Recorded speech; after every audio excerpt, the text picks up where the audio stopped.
Alrighty guys, this is probably going to be the last time you guys see this DRZ 125. Just finished it today actually, and I've already got a trade coming in for it. I haven't even posted it. I saw somebody with a 2016 KX100. That was my first real race bike. That's what really blew up my channel, my KX100 and my 150 RB. So pretty much here we have it. 2015 DRZ 125 that I just finished. It's going to be gone, but we'll have a nice KX100 that has a blown top end. We'll get that figured out, and we're going to see what we can do with this. So yeah, next clip should be picking up the KX. It's a little dark out. It'll probably be pitch black whenever I get the KX. So yeah, stay tuned guys. Alrighty guys, so here she is, 2016 KX100. All the stuff is taken off because it was at his mechanic's shop last night. I've got all the parts: seat, plastics, exhaust. That's the, what is that thingy? It's for the power valve actuator cover, I think. There's the head. And here we've got a cylinder, or not a cylinder, a radiator. What am I talking about? A radiator that's straight. Two radiator thingies, a new inner tube, all the radiator hoses. That's all we need pretty much for this bike. And you might be asking, well, how I got it for just the DRZ 125. That right there, blown up top end. That side's pretty nasty. So yeah, I just burnt straight through the ring. What we're gonna try to do is get this cylinder sent out to Power Seal USA. Let's see if you guys can see where it is. Damage is right there mainly, I think. It's around the exhaust port. I don't know which one's the exhaust port. Somewhere in there. Yeah, you can see it right there, right around the exhaust port. It caught it pretty nicely.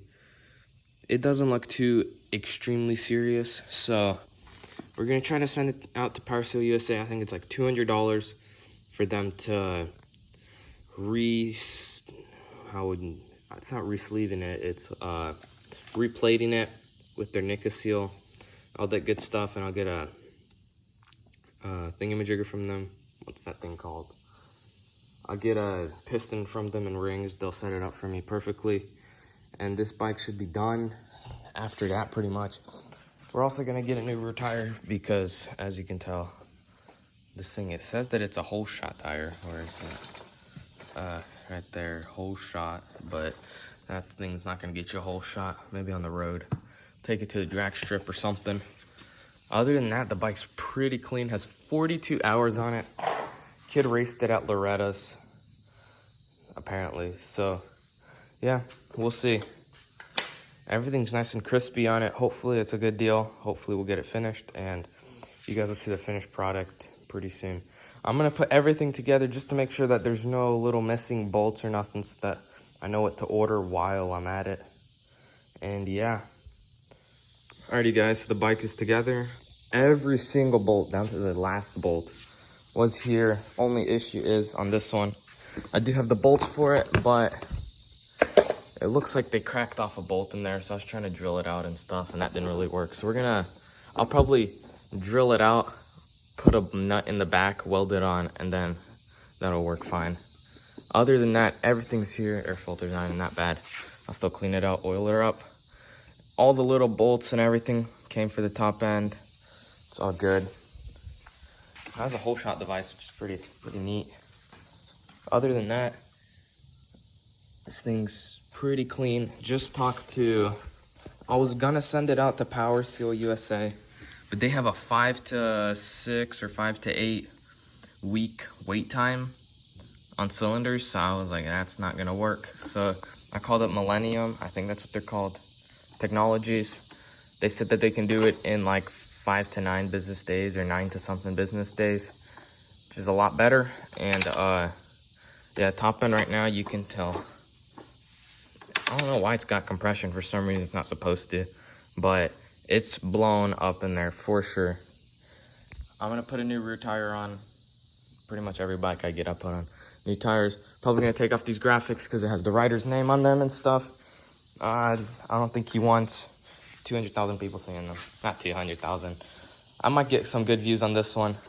RM85 video right there. That thing, it's so good. So we'll see how I can get, if I can get some good views on this bike. It's the main reason I bought him. So yeah.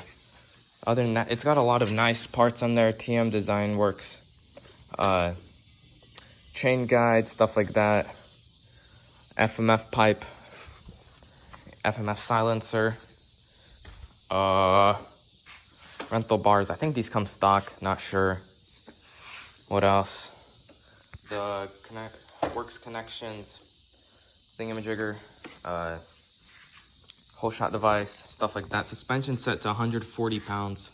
So it's going to be a little stiff on my little brother when he rides it. But for me, it'll work fine. I'm like 145. But I'm not going to ride this thing. I've got the 125. Which we're trying to sell and get a 250F EFI. Almost had a 2018 YZ250F that was blown up for $2,000. I wish I got that bike, but couldn't make it. So yeah, let's get this bike torn apart. I just put it back together, make sure I got all the bolts. Now that we'll take it apart, I can get the cylinder ready to ship out.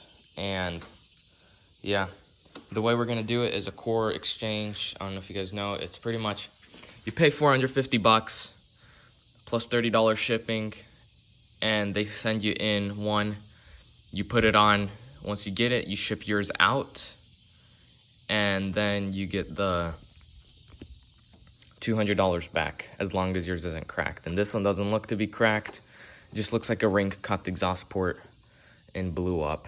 So yeah, let's get this thing taken apart and we'll see what we can do. It'll probably be like a couple weeks, maybe 2 weeks, until all of this stuff will be finished, but we'll get it done eventually.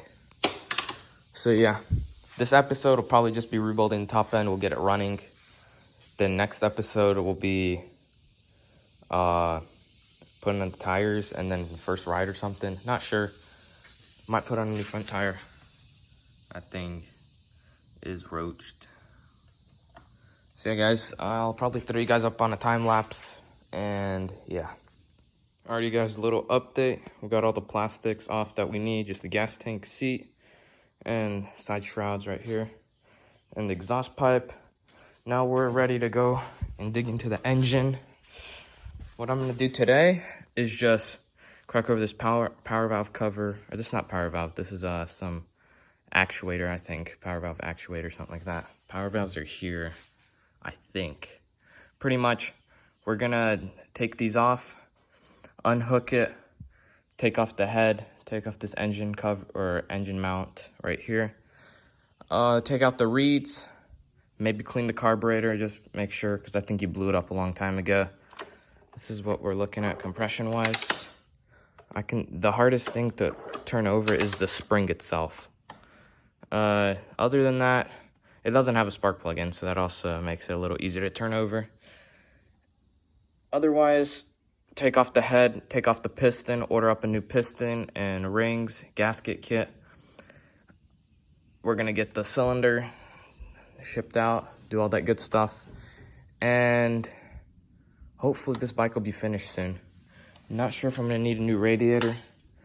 That right there doesn't look too good. Looks like it might be leaking there. We'll see. Worst case scenario, you can probably get this for pretty cheap. So yeah, let's get this whole top end taken apart. I promise you guys that next time I take a top end apart, especially if it's a 2-stroke, I'll show you guys how to do it. So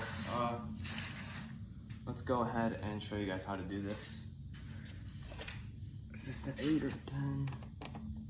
All right, so first you're gonna want to take off these bolts right here.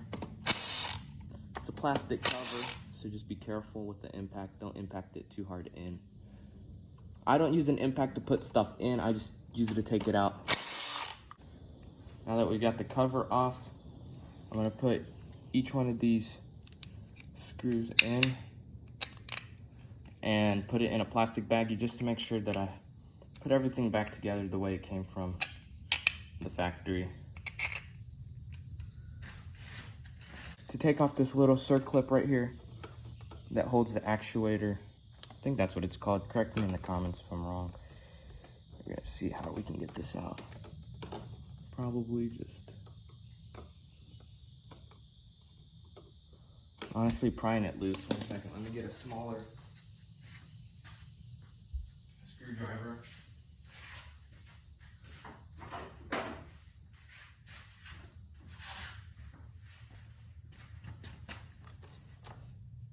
You're gonna wanna make sure it doesn't go flying anywhere.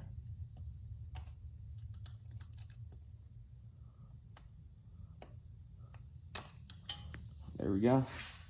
She's right here. This little piece, where is it?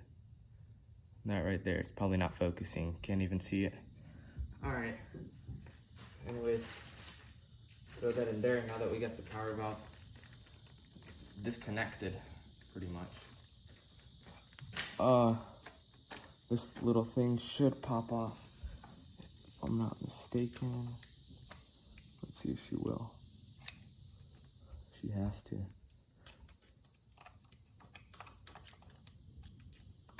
There we go. Now it's disconnected. I can take off the head without it hitting anything.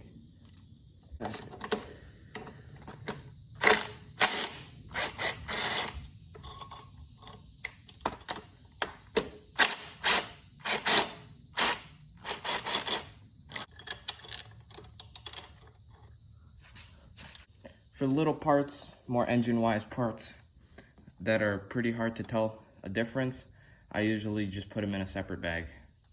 Like this bag right here is only for the power valve cover. I think that's what it's called. Correct me if I'm wrong, not 100% sure. Now we're gonna wanna take off these head bolts. I already took them off before. I just had them hand tight, so yeah. Yours should be a little bit more tightened up. There we go. All right. So we got the cap off, and here's the head gasket. Is she gonna come off or no? Doesn't matter if you damage this. Always get new gaskets because it's just safer to do it like that. You're gonna wanna get a 12mm. Take off these little bolts right here that hold the cylinder head on.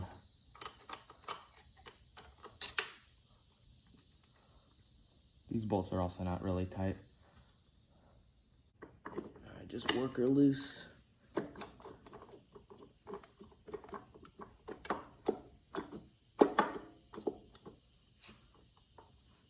All right, will we be able to do it without having to take it out? There we go. There we go. Got the cylinder off. You can see in there. Looks like a ring port or something. It got pretty.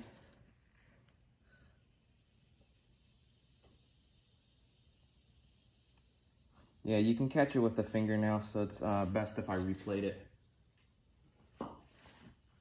Just basic rule of thumb, if you can catch it with the fingernail, then it's probably best to replace it. You can check the crank right here, if it has any up-down play. This one feels pretty solid. The piston's pretty destroyed. I'll show you guys after I get it off. Here's the base gasket. You can throw that away. Unless you're into reusing parts. I mean, I don't recommend it, but you do you. Now we're gonna have to remove the circlips inside the piston. I recommend getting a rag and stuffing it inside the case. All right, you probably can't see it, but here's the circlip. Just got it out. It's a lot easier if you use some pliers. There we go. Got the wrist pin out. Doesn't look too bad. Just a little squared up. Well, it's probably normal. Still gonna replace it all. Hopefully I can find something OEM. Here's the piston. That's all the scoring up on it. I think that's just part of the cylinder. It didn't go through the rings, yeah. It didn't snap the ring. I think the ring just caught the port lightly and blew her up. So let's get this. Just a note to myself, the little dot is for the intake side. Now you're gonna wanna get the wrist pin bearing out. You can test her out. She's nice and smooth. Still probably going to replace that because I don't have a use. There's no reason to just cheap out on tiny parts. I've already done that before and it was dumb. It was on the arm 85. I decided to only replace one bearing out of the 2 main bearings, and it worked fine for about 5 minutes, and then the other one went out, so I had to split the cases again. So there we go. Now that we got that apart, your crank should be able to move side to side. No up and down movement at all. Not good. So this one, crank seems fine. I can't get it to move up and down. So yeah. Should move on like that.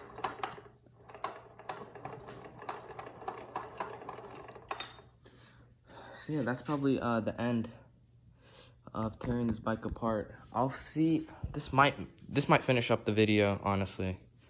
The last clip was like 13 minutes. It's probably gonna be like 7 minutes after editing. This one's 3 minutes. It'll be like 2 minutes, minute and a half of editing after editing. Other than that, bike's super clean. And yeah, thanks for watching this video. Next video, we will hopefully have a new cylinder. If you can see here, this one's scored up right there. But that doesn't look too bad. And yeah, if you guys have any suggestions on what I should do next time, leave them down below.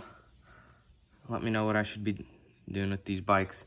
I get a lot of bikes coming in, coming out. Right now I've got every single Japanese brand. I've got a Kawasaki, I've got a Yamaha, I've got a Suzuki, I've got a Honda in the basement. It's just my dad's 230. He barely rides that thing. And yeah, check the spark on the bike. Bike's got spark.